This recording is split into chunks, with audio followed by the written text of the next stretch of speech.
This is something that is completely different for Ferraris compared to the recent past. So Ferraris in the last, say, 5 to 10 years have really gone heavy on touch buttons, screens everywhere. They were probably the first major manufacturer to start with the passenger side display, which now many cars are starting to adopt as well. They brought back premium materials everywhere, tangible buttons and switches and interaction methods that make it feel a little bit more of a theatrical experience rather than just interacting with another screen here and there.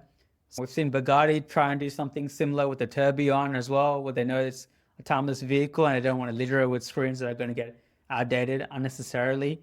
You've got this steering wheel, which is very different. Looks like something from the 1990s or even 1980s, but it's still got the technology that we come to expect from a modern car. So things like controlling the drive modes with the Manatina switch are now in this little module here.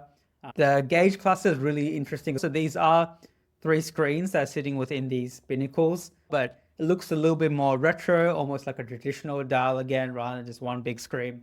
Again, to create a little bit more of an experience and make it feel more like a Ferrari, even if they're trying to not be like a Ferrari in some ways as well. The screen here is very interesting. So it does look like a mini iPad in some ways, but it is sitting on this little handle here, which you can rest your palm on and adjust to your liking, depending on if you're the passenger or if you're the driver as well, and be able to interact with it accordingly.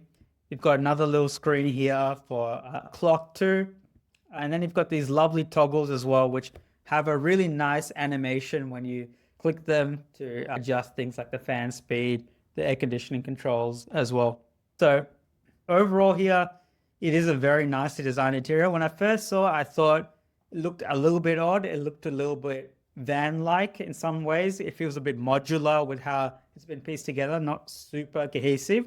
But as you see videos of it, it does look like it's a really nice way to interact with an interior and something that we probably need to see more of, especially in these luxury high-end vehicles when a lot of these cheaper mainstream brands are basically doing as well, if not better, than a lot of these brands in terms of just screen technology. I'm very hopeful that we will start to see a lot more brands try and copy some elements of it, usage of real materials, try and create that connection between physical switches and the digital interface.